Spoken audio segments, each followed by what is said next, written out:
नमस्ते। हमारे साप्ताहिक कार्यक्रम प्रोफेसर अभय दुबे के साथ बातचीत में आपका स्वागत है। अभय भाई, अजीब सा ये हफ्ता बीता, बहुत ही मतलब हाइपर एक्टिव। इधर पिछले 2-4 महीने से चीजें बहुत तेज चल रही हैं, क्योंकि एकदम से विपक्ष भी पूरे जिसको कहते हैं ना टॉप गियर में आ गया है। और टॉप गियर में ही नहीं आया है, एक साथ इकट्ठा भी हो गया है। मुझे कल एक अजीब सा मतलब ये जो अभी हाल में जस्टिस सूर्यकांत ने एसआईआर पे जो अपना एक इंटरिम कुछ व्यवस्था दी है, मैं उससे बहुत निराश हुआ हूं, क्योंकि लोगों को लग रहा है कि नहीं नहीं राहत है और बहुत बड़ी राहत है। मेरे हिसाब से बहुत ही वाहियात बात है। जस्टिस सूर्यकांत लगातार उस सुनवाई के दौरान पॉलिटिकल पार्टी के बीएलए की बात करते रहे। आपका भी दखलंदाजी डायरेक्टली इनडायरेक्टली रही है पॉलिटिक्स में, मेरी तो डायरेक्टली भी रही है। ये बीएलए पार्टी कार्यकर्ता का कोई मतलब नहीं है, ये इलेक्शन कमीशन का काम है, ये उसका दायित्व है और उसको आपकी मतदाता सूची में करना है। ये बिल्कुल वाहियात बात है कि 12 पॉलिटिकल पार्टीज के लोग कहां हैं, ये 1.5 लाख ये गैर वाजिब बात है।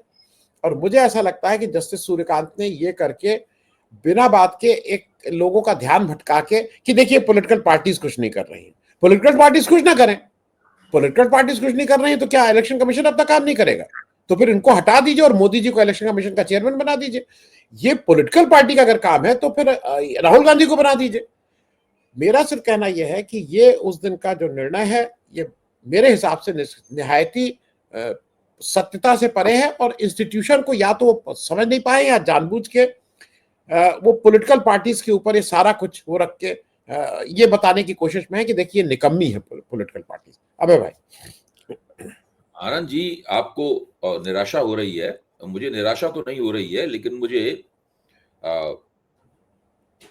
थोड़ा ताज्जुब हो रहा है। ताज्जुब ये हो रहा है कि सुप्रीम कोर्ट में जो चर्चा चल रही है, उस चर्चा का आधार 1960 का लोक प्रतिनिधित्व कानून होना चाहिए।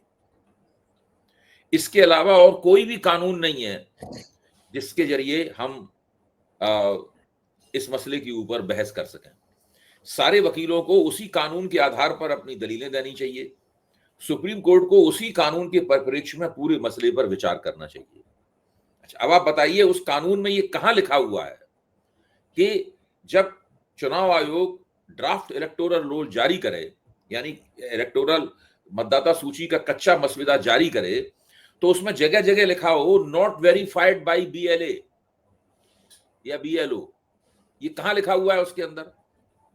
किसने अधिकार दिया है बीएलए को वेरिफिकेशन करने का? क्या कोई बीएलए के पास ऐसा कोई कानून सम्मत अधिकार है कि वो वेरिफिकेशन करेगा और उसके वेरिफिकेशन के आधार पर चुनाव आयोग तय करेगा कि भाई इस वोटर को रखना है या नहीं रखना है? एक एक बात उसी कानून से आनी चाहिए।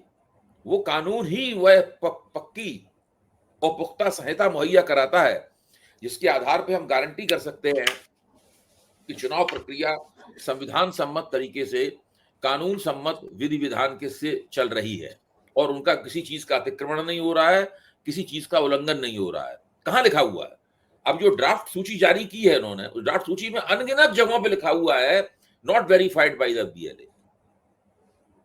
अच्छा, इसी पे सुप्रीम कोर्ट ने बात कही है। अच्छा, सुप्रीम कोर्ट को तो चुनाव आयोग से यह कहना चाहिए था कि भाई इसमें इतनी जगह नॉट वेरीफाइड बाय बीएलए क्यों लिखा हुआ है? क्या बीएलए द्वारा वेरिफिकेशन करने का काम कानून सम्मत है? क्या कानून ने उसको इजाजत दी है? और इसी तर्क के आधार पर पक्ष विपक्ष के जो वकील हैं, इसी आधार पर उनको अपना मामला पेश करना चाहिए था। लेकिन सुप्रीम कोर्ट में यह सब नहीं हो रहा है। सुप्रीम कोर्ट में क्या हो रहा है, कैसे हो रहा है, क्यों हो रहा है, ये मेरे लिए अचरज का विषय है। क्योंकि आखिरकार भाई मेरे लिए तो लोक प्रतिनिधित्व कानून ही सब कुछ है। अगर वो बदल दिया गया हो खुफिया तौर पे तो मुझे नहीं मालूम है। मुझे बताया जाए ये चुनाव आयोग ने कोई नया कानून बना लिया है, ये सुप्रीम कोर्ट किसी नए कानून के, किसी और कानून के तहत पूरे मसले को देख रहा है, तो कुछ तो कम से कम होना चाहिए। भाई ये बीएलए मतदाता सूची बनाने के काम को, मतदाता निकालने के काम को सुविधापूर्वक आगे बढ़ाने के लिए बीएलए जो राजनीतिक दल जो होती हैं, बूथ लेवल एजेंट जो है, उसको चुनाव आयोग को मुहैया कराते हैं। जिस राजनीतिक दल के पास ज्यादा कार्यकर्ता होते हैं वो ज्यादा बीएलए मुहैया कराता है, जिसके पास कम होते हैं वो कम बीएलए मुहैया कराता है। बीच बीच में दलों को लगता है कि हमने कम बीएलए दिए, कहीं हम पिछड़ न जाएं, तो अपने बीएलए की संख्या बढ़ा देता है। ये एसआईआर में भी हुआ है। शुरू में सबसे ज्यादा बीएलए भाजपा के थे, इसको बाकायदा राष्ट्रीय जनता दल ने और सीपीआई एमएल वगैरह ने उसको नोट किया कि ये गड़बड़ हो रहा है, तो उन्होंने अपने बीएलए की संख्या बड़े पैमाने पर बढ़ाई ताकि भाजपा के बीएलए से वो टक्कर ले सकें और हमारे उनका जो मतदाता आधार है उसमें किसी को ये ना लगे कि उनकी मदद करने के लिए पार्टी ने किसी बंदे को दिया नहीं। लेकिन इसमें वेरिफिकेशन वाला मामला कहां आ गया? मैंने तो जितने भी विशेषज्ञों से बात की है जो कानून की समझ रखते हैं, उनका मानना है कि बीएलए वेरीफाई करे ना करे इससे चुनाव आयोग को कोई फर्क नहीं पड़ना चाहिए। किस चीज का वेरिफिकेशन बीएलए से चाहते हैं वो? क्या बीएलए ही देख के बताएगा कि उसने जो प्रमाण पत्र लगाया है वो प्रमाण पत्र उचित है कि नहीं? क्या है मतलब? ये बीएलए तो पॉलिटिकल पार्टी का कार्यकर्ता है, वो अगर कोई वेरिफिकेशन करेगा तो अपने राजनीतिक दल के हित को ध्यान में रख के वेरिफिकेशन करेगा। चुनाव आयोग राजनीतिक रूप से प्रतिबद्ध बीएलए के वेरिफिकेशन पे इतना भरोसा क्यों करे, चाहे वो भाजपा का बीएलए हो चाहे राष्ट्रीय जनता दल का बीएलए हो? मतलब ये मामला बहुत ही अजीब सा है। अच्छा, इसीलिए मैं बार बार कहता हूं कि सुप्रीम कोर्ट के टोकरी में हम अपने लोकतंत्र के सारे अंडे न रखें, वरना क्या होगा, एक दिन सुप्रीम कोर्ट ऐसा फैसला देगा हम गदगद हो जाएंगे और एक दिन ऐसा फैसला देगा कि हम निराश हो जाएंगे। उसने अंतरिम ऑर्डर पहले जारी किया था, उसमें बहुत से हम सब लोग थोड़े खुश थे। अब उन्होंने कल जो ऑर्डर जारी किया है उसके दो हिस्से हैं। एक हिस्सा है उसमें आधार कार्ड वाला, वो हम लोगों को खुशी प्रदान करता है। दूसरा हिस्सा है कि चुनाव आयोग ये पार्टियों वाला। अब इसमें क्या होगा कि अगली बार जब सितंबर में चर्चा होगी सुप्रीम कोर्ट में, तो सभी जो मान्यता प्राप्त पार्टियां हैं, बार है बिहार की, उन सबके कानूनी नुमाइंदे वहां मौजूद होंगे। अभी केवल 3 पार्टियों के होते थे, अब वहां पर सुप्रीम कोर्ट जो है वो एनडीए बनाम इंडिया गठबंधन के का दंगल बन जाएगा। उनके वकीलों का एक दूसरे के खिलाफ वकील खड़े होंगे। अच्छा, ये सब क्यों किया गया? हालांकि कांग्रेस ने तो जो अपना जयराम रमेश ने जो अपना आधिकारिक प्रतिक्रिया दी है उसमें उन्होंने सुप्रीम कोर्ट की तारीफ की है कि इससे उन्होंने राजनीतिक दलों को जो पक्षकार बना दिया है, ये बड़ा अच्छा काम किया है। इससे जो है वो और लोकतंत्र की लड़ाई को मजबूती मिलेगी। ठीक है, एक राजनीतिक दल कहीं नहीं चाहेगा कि वो सुप्रीम कोर्ट की आलोचना करे, लेकिन हम लोग तो अपनी बात समझ ही सकते हैं। भाई मैं नहीं समझ पा रहा हूं कि जो 12 वकील होंगे पार्टियों की नुमाइंदगी करने वाले, वो सारे के सारे 12 वकील अपनी अपनी पार्टियों का जो आधिकारिक रवैया है उस आधिकारिक रवैये को वहां पेश कर रहे होंगे। कुछ लोग एनडीए के रवैये को पेश कर रहे होंगे जो भाजपा और चुनाव आयोग के पक्ष में होगा। कुछ लोग उस रवैये को पेश कर रहे होंगे जो भाजपा और चुनाव आयोग की आलोचना करता है। तो इससे क्या मतलब क्या निकलेगा? ये सब ड्रामेबाजी करने की बजाय, ये सूर्यकांत वही हैं जिन्होंने उस भाजपा के उस नेता को, जिसने कर्नल सोफिया कुरैशी के खिलाफ बोला था, जिसको सुप्रीम हाई कोर्ट ने सही उसके खिलाफ जजमेंट दिया था, उन्होंने वहां पे एसआईटी बना के उस पूरे मामले को फिजिल आउट कर दिया। ये वही है।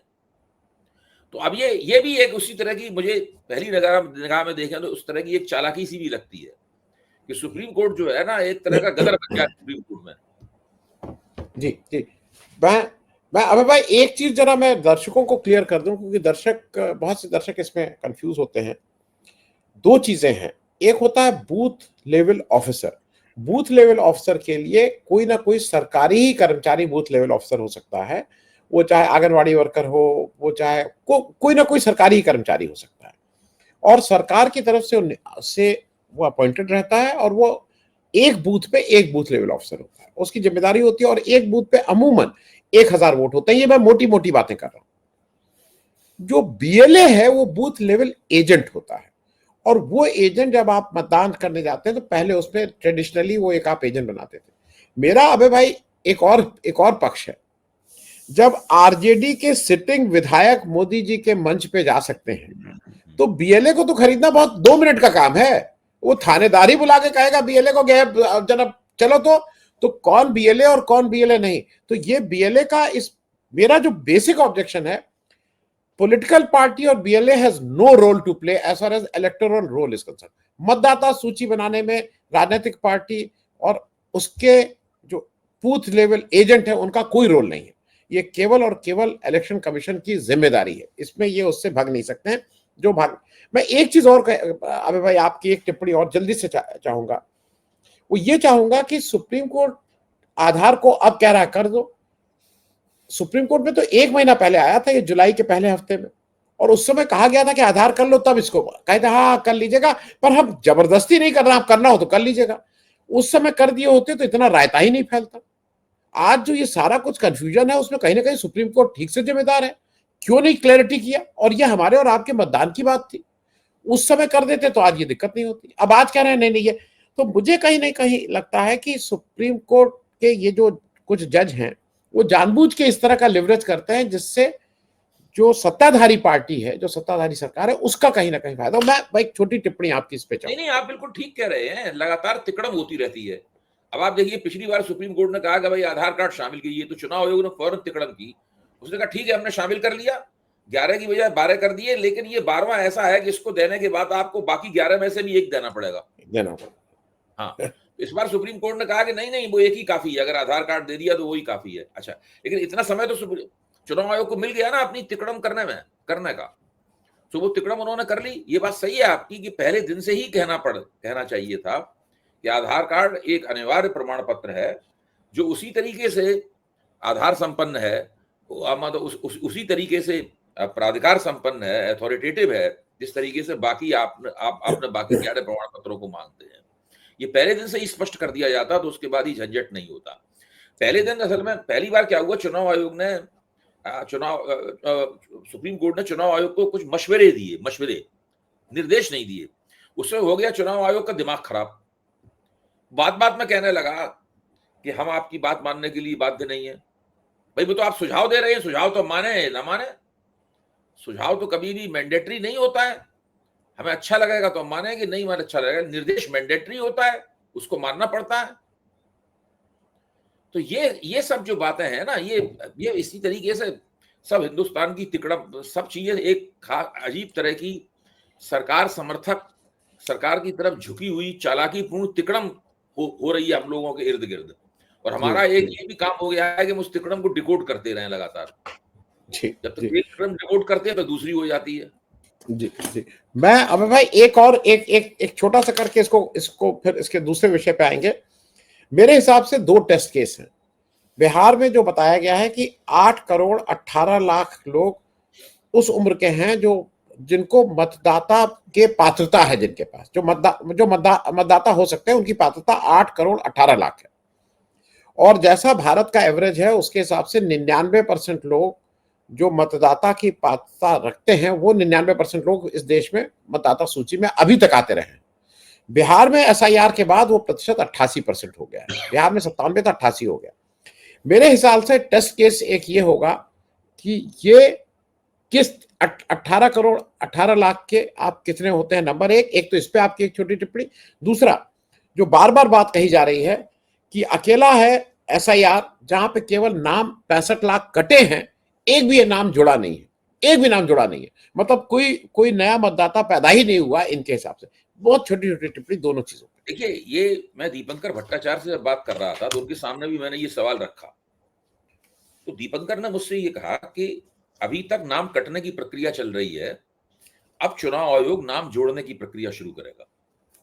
इसमें बहुतेरे जो नाम कटे हैं उनके नाम भी जोड़े जाएंगे, उनमें से कुछ लोग नाम जोड़ने के लिए जो अर्जी देंगे उसके आधार पर उनके नाम भी जोड़े जाएंगे, और कुछ नए मतदाताओं के बड़े पैमाने पर नाम जोड़े जाएंगे। और तकरीबन ये महाराष्ट्र ऐसा नजारा सामने आ जाएगा जिसमें लोकसभा से राज्य विधानसभा के बीच में राहुल गांधी के मुताबिक 1 करोड़ नए मतदाता जोड़े गए, और वो जो मतदाताओं ने जहां जहां वोट किया वहां भाजपा चुनाव जीती। तो ये अभी अब देखिए, अचानक आपके सामने एक आंकड़ा आएगा कि हमारे पास नाम जोड़ने के लिए इतने लाख अर्जियां रखी हुई हैं और हम बड़े पैमाने पर मतदान की जांच कर रहे हैं। फिर अचानक आपको पता चलेगा कि इतने लाख या इतने नाम जो है वो जोड़ दिए गए, और फिर विपक्ष हक्का बक्का रह जाएगा उसके हाथों के तोते उड़ जाएंगे। साफ दिखाई देने लगेगा कि जो नाम जोड़े गए हैं ये सब भारतीय जनता पार्टी जिनके प्रति सहज है, मतलब जो है वो नाम जोड़े गए हैं। तो अभी देखिए, अभी तो जिसे कहते हैं ना कि कहानी आधी भी नहीं हुई है, जी अभी जी आधे से ज्यादा कहानी बाकी है। ये हो ही नहीं सकता कि चुनाव आयोग बड़े पैमाने पर नाम न जोड़े, और वो नाम ऐसे जोड़े जाएंगे जिससे समझ में नहीं आएगा कि अब क्या करें। इसीलिए मैं कह रहा हूं कि इस पूरी प्रक्रिया के खिलाफ जनता का आंदोलन बहुत जरूरी है, जो इस वक्त विपक्ष बड़े बेहतरीन तरीके से कर रहा है। हम लोग चाहें तो खुश हो सकते हैं इस पर कि विपक्ष अच्छी तरह कर रहा है, लेकिन इस पर भी बहुत ज्यादा खुश होने की जरूरत नहीं है। सवाल इस बात का है कि जब पटना में बड़ा कार्यक्रम करके ये वोट अधिकार यात्रा खत्म हो जाएगी, तब विपक्ष क्या करेगा? अगर विपक्ष ये समझता है कि केवल एक हफ्ते की 10 दिन की वोट अधिकार यात्रा करके वो लहर अपने पक्ष में बना लेगा, तो वो गलत फहमी में है। इस काम को करने के लिए जनता के मन में इस बात को स्थायी रूप से दर्ज कर देने के लिए उसे कम से कम 1 महीने से 40 दिन तक इस मुहिम को चलाना होगा। अगर वो चाहता है कि कोई शॉर्ट सर्किट करके वो अपना काम कर ले, तो वो गलत फहमी में है। फिर भारतीय जनता पार्टी बड़े जबरदस्त तरीके से अपनी वापसी करेगी और वो एंटी इनकम्बेंसी को करने के बहुत सारे हथकंडे इस्तेमाल करेगी, जो उसने शुरू कर भी दिया है।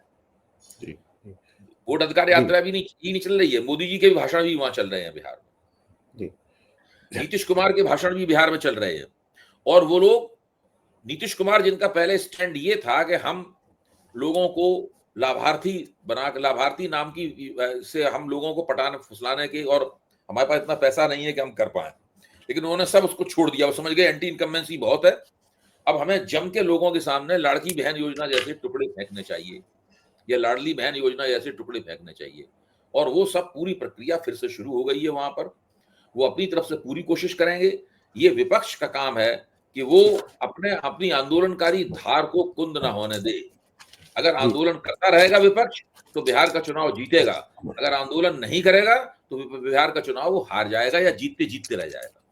जी, मैं लेकिन मेरा एक ऑब्जर्वेशन यह है भाई कि ये जो SIR की प्रक्रिया करके इन्होंने एक तरह से सोते हुए विपक्ष को बिल्कुल नींद से ठीक से जगा दिया, और वो भागने लगा क्योंकि मोदी जी ने अपना कार्यक्रम चुनाव प्रचार 2 महीना पहले शुरू कर दिया था। और दूसरा यह है कि आज अच्छी बात एक और हुई है वोट अधिकार यात्रा से, कि मोदी जी को भी कल जीप में उतर जाना पड़ा, खुली जीप में। गर्मी बहुत थी, मुझे अच्छा नहीं लग रहा था कि देश का प्रधानमंत्री खुली जीप में पसीने बहा रहा है, लेकिन शायद जल्दी मेरा पूरा विश्वास है मोदी जी भी अब टी-शर्ट में नजर आएंगे, क्योंकि शायद उनको लगता है कि तामझाम हटा के टी-शर्ट में ही कुछ मामला बन सकता है। मैं अब एक दूसरी बात पे आ जा रहा हूं। ये जो मॉनसून सत्र हुआ अभय भाई, ये ऐसा सत्र जिसमें सरकारी भाग रही थी, और किसी तरह से अगर आप कहिए तो पुलवामा वाली बात पे थोड़ा एक 16 घंटे की बहस होके कुछ बात हो गई, बाकी चीजों पे तो सरकार लगातार भागती रही। और ये साफ साफ जाहिर हो रहा था कि इसमें विपक्ष से ज्यादा सरकार नहीं होती, नंबर 1। नंबर 2, इस सेशन में एक चेंज और हुआ है कि अब खुलेआम विपक्ष वोट चोर गद्दी छोड़, तड़ी पार गो बैक, वोट चोर गद्दी छोड़ सदन के अंदर नारे लगा रहा है, जो अभी तक पिछले 10-11 साल में डर के मारे कह लीजिए, इज्जत के मारे तो नहीं, डर का वो रहता था, ज्यादा फुट लोग नहीं लगाते थे। अब तो खुलेआम वोट चोर गद्दी छोड़, तड़ी पार गो बैक, ये सब नारे लग रहे थे दोनों चीजों पे। देखिए, ये इसकी भूमिका उस वक्त बन गई थी जबकि राहुल गांधी ने तय किया, और जानबूझ के तय किया, कि हम लाल किले पर प्रधानमंत्री का भाषण सुनने नहीं आएंगे। भाई और क्या, राहुल गांधी ये तो नहीं कहा उनकी तबीयत खराब थी, ना उन्होंने ये कहा कि हम बहुत दूर कहीं हम पहुंच नहीं सकते लाल किले तक। वो तो गए सुबह, नहीं सुबह कांग्रेस दफ्तर में बारिश में भीगते हुए अपना कांग्रेस दफ्तर में बारिश में वो कर रहे थे। तो मेरा कहना है, और मल्लिकार्जुन खड़गे भी नहीं गए। उससे मैं संदेश साफ था कि भाई हम इनको प्रधानमंत्री मानते ही नहीं, तो इनका भाषण हम क्यों सुने जाके। उन्होंने स्पष्ट रूप से कहा कि हम तो प्रधानमंत्री मानते ही नहीं। संदेश बिल्कुल साफ था। जो व्यक्ति वोट चोरी करके प्रधानमंत्री बना है, वो तो हमारी निगाह में भारत के गणतंत्र का वैध प्रधानमंत्री नहीं है, हम इसको नहीं मानेंगे। इसी के बाद से ये भूमिका बन गई कि अब विपक्ष का हमला सीधा होगा, उसमें कोई लाग लपेट नहीं होगी। और फिर जब काली कमीज पहनकर, काली शर्ट पहनकर राहुल गांधी आए संसदन में, तो फिर मोदी के मुंह पे नारे लगाए गए, अमित शाह के मुंह पे राज्यसभा में नारे लगाए गए, और उसके बाद जब वो दोबारा वोट अधिकार यात्रा में पहुंचे तो लखीसराय, जो कि उप मुख्यमंत्री विजय सिन्हा का क्षेत्र है, वहां पर उन्होंने, तेजस्वी ने, सबने खुलकर नारे लगवाए पब्लिक से। जब उन्होंने कहा वोट चोर कौन, तो लोग, पब्लिक चिल्लाती थी नरेंद्र मोदी, नरेंद्र मोदी। बिल्कुल, अब ये मामला बिल्कुल सीधा है, लड़ाई आर पार की है। विपक्ष को भी लग गया है कि भाई हमारा अस्तित्व ही खत्म कर देंगे ये ये जो SIR बना रहे हैं, SIR कर रहे हैं, तो हमारे अस्तित्व को खत्म करने के लिए की जा रही है। तो अब वो हम क्यों अब लाग लपेट रखें, हम कोई संकोच क्यों रखें? तो वो सब चीज पूरी तरीके से खत्म हो चुकी है। ये आर पार की लड़ाई है। इसीलिए विपक्ष को लगातार मैं बार बार कहता हूं, इसमें चूक हुई तो पटखनी खाई, और पटखनी खाई, इस बार पटखनी जमीन के ऊपर ही नहीं खाएंगे विपक्ष को जमीन के नीचे दबा दिया जाएगा।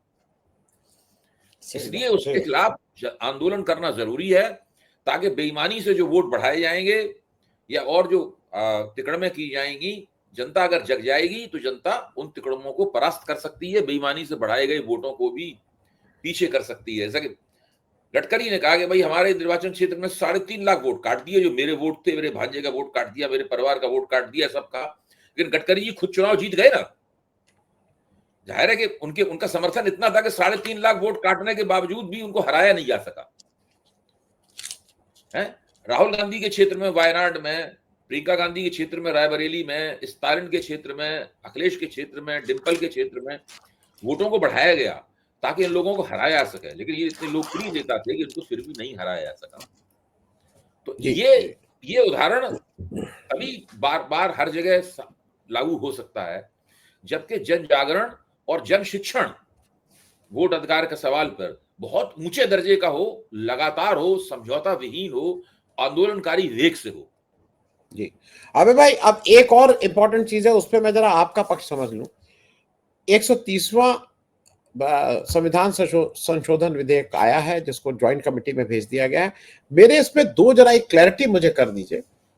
एक पक्ष का कहना है कि ये इसलिए आया है कि जो विपक्ष के चीफ मिनिस्टर हैं उनको इलेक्शन के समय जेल में डाल के उनको बाहर कर दिया जाए, लेकिन तत्काल तो अभी बिहार का इलेक्शन हो रहा है जहां एनडीए की सरकार है, और अगले इलेक्शन में ममता बनर्जी, स्टालिन और पिनारी विजयन के अगले 2026 में इलेक्शन। असम भी है, मैं असम को क्योंकि बीजेपी का इसलिए मैं नहीं बोल रहा हूं। मुझे ऐसा लगता है कि ममता बनर्जी या स्टालिन या पिनारी विजयन को ये छू नहीं सकते। अगर ये छुएंगे तो बीजेपी अंदर प्रचार करने नहीं जा पाएगी। ये मेरी अपनी एनालिसिस है। इसका दूसरा पक्ष जो मेरी समझ में आता है कि ये अमित शाह साहब को अगर प्राइम मिनिस्टर बनना है तो 29 से पहले बनना है, मोदी जी के रहते रहते बनना है। उसमें ये बीजेपी के ही लोगों को ये ठीक करने के लिए किया गया है, जिसमें योगी आदित्यनाथ, देवेंद्र फडणवीस, और अगर कहीं मन किसी दिन सपना देखने की कोशिश कर रहे हैं हेमंता बिस्व शर्मा या गडकरी साहब, क्योंकि उनके ऊपर भी कैग का है, ये 3-4 लोगों के ऊपर बिल्कुल क्लियर है कि तुम्हें हम अंदर कर देंगे, तुम्हारा मामला ही खत्म कर देंगे। मैं इस पे ये किसको टारगेट, ये कानून अगर बन गया, मैं अगर रेखांकित कर रहा हूं, ये कानून अगर बन गया तो ये पाले के दोनों तरफ मार करेगा। जब चाहेंगे इस कानून को वो विपक्ष के मुख्यमंत्रियों के खिलाफ इस्तेमाल करेंगे, जब चाहेंगे तो एनडीए के मुख्यमंत्रियों के खिलाफ इस्तेमाल करेंगे, जब चाहेंगे तो भाजपा के भी किसी मुख्यमंत्री या मंत्री के खिलाफ इस्तेमाल कर सकते हैं। तो वो तो उनके पास एक, जिस तरह से पीएमएलए कानून है ना, उसी तरीके का एक ही हथियार उनके पास बन जाएगा। लेकिन मैं फैजान मुस्तफा का इसके ऊपर एक लंबी टिप्पणी पढ़ रहा था, जो काफी अच्छी टिप्पणी थी। तो उनका कहना यह था कि यह कानून बीजेपी पारित ही नहीं करा सकती है। इस कानून को भले ही संयुक्त संसदीय समिति इसको उसी रूप में पारित करके वापस भेज दे सदन में, इसके बाद जब इसके ऊपर वोट होगा तो 2/3 वोट चाहिए होगा। इसको पास करने के लिए 2/3 समर्थन चाहिए, जो भारतीय जनता पार्टी और एनडीए के पास इस समय है नहीं, काफी वो दूर हैं उससे। और विपक्ष, इस कानून के खिलाफ विपक्ष की मदद इन्हें मिलेगी नहीं। यहां तक कि एनडीए के बहुत से सदस्य दल जो हैं वो भी हिचकेंगे मदद देने में। तो ये कानून तो पास नहीं होगा, ये अमित शाह को भी पता है, नरेंद्र मोदी को भी पता है, और हम सबको ये पता होना चाहिए कि ये कानून पास होने की व्यवहारिक स्थिति आज की तारीख में मौजूद नहीं है। इससे ये बात निकलती है कि दरअसल ये विपक्ष के खिलाफ करप्शन का नैरेटिव सेट करने के लिए ही ये कानून लाया गया है। अच्छा, सरकार को अगर इतनी चिंता होती, जैसे अफवाह उड़ रही है कि साहब नायडू साहब सरकार गिरा देना चाहते थे, इसलिए यही लाया गया, तो नायडू साहब को इंतजार थोड़ा ना करेंगे। अगर सरकार गिराना चाहते हैं वो तो तुरंत ही गिरा देंगे कांग्रेस के साथ मिलकर, हैं? तो वो अध्यादेश ला सकते थे, नायडू साहब उससे सहम जाते अध्यादेश से, 6 महीने तक अध्यादेश जारी रहता, 6 महीने तक तो उनकी गतिविधियां शांत रहती। लेकिन सरकार अध्यादेश भी नहीं लाई। ये इस बात का सबूत है मेरी निगाह में कि सरकार इसको सिर्फ नैरेटिव सेट करने के लिए इस्तेमाल कर रही है, और वो नैरेटिव नरेंद्र मोदी ने बिहार में सेट करना शुरू कर दिया। नरेंद्र मोदी के भाषण यहीं केंद्रित हैं कि भाई तो जेल से फाइल साइन करते थे, अब नहीं कर पाएंगे, अब ये निकाल देंगे वगैरह। हम प्रधानमंत्री को भी ले आए, इससे बड़ा मजाक कोई हो ही नहीं सकता कि आपने प्रधानमंत्री को उसमें रखा। भाई इससे क्या ये संभावना खुलती है कि एक दिन भारत का गृह मंत्री जो है वो भारत के प्रधानमंत्री को गिरफ्तार कर लेगा? जी, क्योंकि पुलिस और जो संस्थाएं हैं वो गृह मंत्री के तहत हैं। बताइए क्या चक्कर है? आप इसको बड़ा बता, लोगों को इतना उल्लू समझ रखा है कि हम प्रधानमंत्री को भी इसके अंदर ले आए हैं। प्रधानमंत्री को कौन गिरफ्तार करेगा भारत में? प्रधानमंत्री तो तभी सत्ता से हटेगा जैसे शेख हसीना की स्थिति हुई, तभी हट पाएगा सत्ता से। या तो वो चुनाव में हारने के बाद हटेगा, या वो शेख हसीना की शैली में हटाया जाएगा। वो कोई जो है पाकिस्तान की शैली में थोड़ा हटेगा भारत का प्रधानमंत्री। इसलिए ये सब बातें बेकार मेरे ख्याल से। इस कानून के तहत वो विपक्ष भ्रष्ट है, ये उन्होंने जब ये सेट करना चाहते हैं, उसकी शुरुआत भी उन्होंने कर दी। जी। और मैं एक और चीज बता दूं, अगर पीएम मोदी जी इतने ही निष्पक्षता और बराबर लेवल प्ले, तो अपना जो इलेक्शन कमीशन से एग्जेम्पशन लिए हुए हैं उसको हटा दें, और पीएम केयर फंड को कह दें कि भाई ये सबकी नॉलेज में रहना चाहिए, वो अपनी बातों को नहीं। लेकिन मैं एक अंतिम प्रश्न इसलिए कर लूं कि उस पर बहुत चर्चा नहीं हो रही है, सिग्निफिकेंट है। उपराष्ट्रपति पद का चुनाव होने जा रहा है, ये सबको पता है कि विपक्ष के पास वो नंबर नहीं है कि वो उसको मुकाबला कर सके। लेकिन सीपी राधाकृष्णन जो आरएसएस के पुराने वर्कर हैं उनको लाया गया, आज तक कोई मंत्री नहीं रहे हैं, सीधे वाइस प्रेसिडेंट बनने जा रहे हैं, एमपी रहे हैं। सुदर्शन रेड्डी साहब, जस्टिस सुदर्शन रेड्डी साहब विपक्ष की तरफ से हैं, मैसेजिंग एक ये है कि हम बहुत सीरियसली इसको लड़ना चाहते हैं। तो इस पूरा जो ये उपराष्ट्रपति पद का चुनाव है, ये एकेडमिक्स के लिए है या इससे कुछ संदेश भी जाएंगे कि विपक्ष एक जगह है, किसको क्या है? मैं इस पे जरा समझना चाह रहा हूँ। भाई सबसे बड़ा संदेश तो यही है, भाजपा को पूरा यकीन था कि विपक्ष बटा हुआ है और बटा हुआ रहेगा। इसलिए जब उन्होंने सीपी राधाकृष्णन को चुना, उसके तुरंत बाद उन्होंने राजनाथ सिंह को और दूसरे नेताओं को, फडणवीस को जिम्मेदारी दी कि आप विपक्षी पार्टियों और विपक्षी सांसदों को फोड़िए इस तरफ। लेकिन जैसे ही सुदर्शन रेड्डी को चुना गया और इधर एसआईआर के खिलाफ अभियान चला और राहुल गांधी ने वो ऐतिहासिक प्रेस कॉन्फ्रेंस की, वैसे ही क्या हुआ? वैसे ही विपक्ष की चट्टानी एकता दिखाई देने लगी। जो लोग बाहर थे वो भी अंदर आ गए दोबारा। इंडिया गठबंधन सक्रिय हो गया। भले इंडिया गठबंधन का अभी सचिवालय न बना हो और कोई प्रवक्ता न हो, लेकिन इंडिया गठबंधन मौजूद है और विपक्ष का उपराष्ट्रपति पद का उम्मीदवार चुना गया और सब लोग उसका समर्थन कर रहे हैं। एक भी ऐसा वक्त नहीं है इसने कहा होगा हम इसका समर्थन नहीं करते। ये तो बड़े स्पष्ट रूप से सब निकल के सब मामला आ गया है। तो उपराष्ट्रपति पद का चुनाव, एसआईआर, राहुल गांधी की प्रेस कॉन्फ्रेंस, इन सब ने मिलकर विपक्ष को, लोकसभा चुनाव अभी दूर है और तमाम बीच में विधानसभा चुनाव होने हैं जो विपक्ष की एकता में हमेशा गड़बड़ी पैदा करते हैं। इसके बावजूद इन राष्ट्रीय प्रश्नों के ऊपर विपक्ष पूरी तरह से एकजुट है। ये भारतीय लोकतंत्र के लिए एक बड़ी खुशखबरी है। जी, बहुत बहुत धन्यवाद अभय भाई बातचीत करने के लिए। एक प्रमुख विषय था, लेकिन उसमें मुझे लगता है कि अगले हफ्ते भी हम लोग बात कर सकते हैं, क्योंकि 23 के बाद 30 तारीख रहेगी मोदी जी की चीन यात्रा, क्योंकि वो इम्पोर्टेंट है। चीन यात्रा के बाद बहुत सी चीजें साफ हो जाएंगी कि भारत कहाँ पे खड़ा है, क्योंकि भारत की तो असमंजस की स्थिति है, वो इधर जाए उधर जाए। 27 भी निकल जाएगी, नहीं 27 को ट्रंप अपना टैरिफ लगाते हैं कि नहीं लगाते हैं? हाँ, तो वो तय हो जाएगा। तो शायद हम लोग ज्यादा एक अच्छी स्थिति में रहेंगे बात करने के लिए। चर्चा में भाग लेने के लिए बहुत बहुत धन्यवाद अभय भाई। Thank you so much.